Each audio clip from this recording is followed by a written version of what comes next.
Seguimos estudiando la creación como la base de la relación entre el pueblo de Dios y la sociedad, y hemos invertido un poco de tiempo en esto porque nos parece que es importante. Ahí están las bases.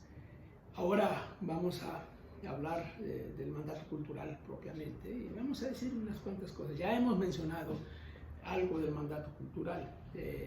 Lo que sobresale es el tema del dominio. Dominio sobre la naturaleza.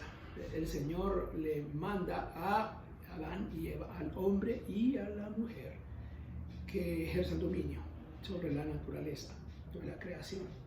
Esa es la primera gran responsabilidad del ser humano, y es una responsabilidad que va afuera de ellos, diríamos responsabilidad social. Ahí está la primera relación. Lo siguiente que vamos a señalar es el tema del desarrollo en sí. El desarrollo es inherente al ser humano. Como ya dijimos, es parte de la naturaleza misma, es parte de la imagen y semejanza. El ser humano está diseñado para producir cultura. Por eso se le ha dado el nombre de mandato cultural a estos mandatos que el Señor le está dando a la primera pareja, ahí en Génesis 1. El hombre está diseñado para poder, está diseñado para hacer. Por eso no es natural que un ser humano diga no puedo.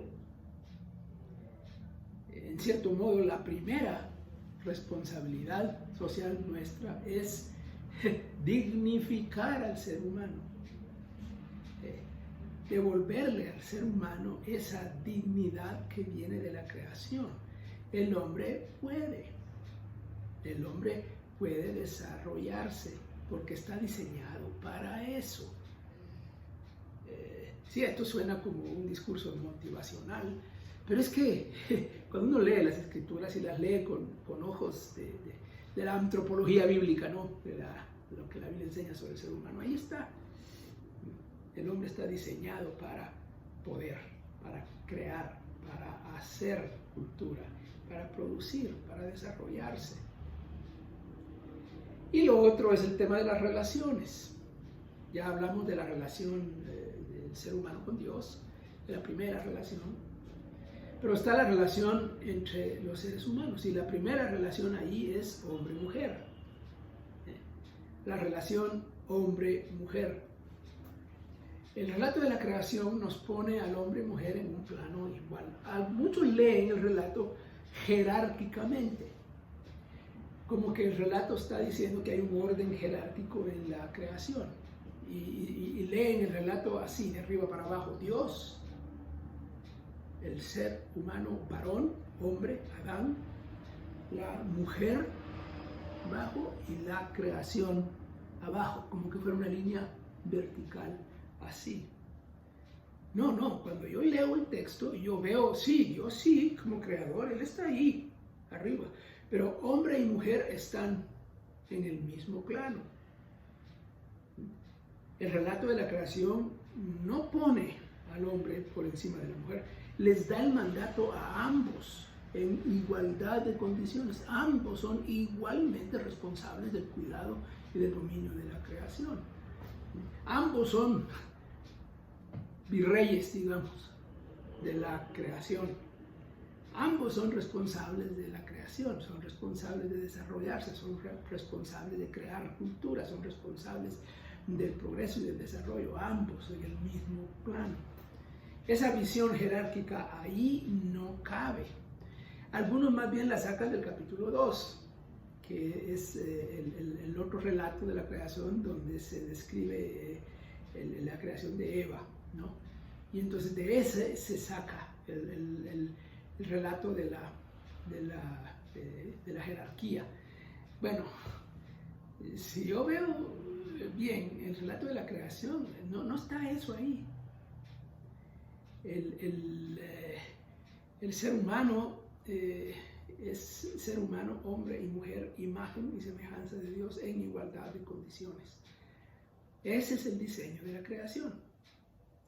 El dominio o el ejercicio de dominio, hombre, mujer, viene a partir de la caída. Ahí es que se establece el dominio. Pero es producto del pecado y es un castigo. Es un castigo de Dios para el ser humano y luego también para la naturaleza. Bueno, ¿cómo debemos entender esto entonces? El paradigma de la creación, el paradigma de la caída y el paradigma de la redención. Y vamos a hablar de eso en un momento. Las relaciones, hombre-mujer, y luego más adelante el relato de Génesis nos presenta la organización social en su aspecto más amplio. Y luego miremos brevemente el tema de la caída del ser humano, que es lo último que viene aquí en nuestro estudio. El pecado, Génesis 3. Claro, el pecado es personal. Es decisión personal de Adán y de Eva. Pero también el pecado es social. Se va viendo a lo largo de los relatos en Génesis que el asunto no es solamente de decisiones individuales en sí, sino también tiene que ver con las decisiones grupales, decisiones de las naciones, decisiones de los grupos sociales. Es un pecado social. Nosotros en el mundo evangélico nos hemos limitado a hablar del pecado personal, del pecado del individuo, que es producto de decisiones personales. Y no hemos hecho énfasis en el pecado social. Son otros grupos, otros movimientos, de hecho, recientes. En el siglo XX, la teología de la liberación hablaba mucho del pecado estructural, es decir, el pecado de las estructuras de gobierno, el pecado de las estructuras económicas, de las estructuras sociales, por lo que los gobernantes o los que ejercen el poder hacen y deciden que afecta a los demás. ¿Cómo se soluciona ese pecado? Bueno, la redención, que es el paso que da la solución.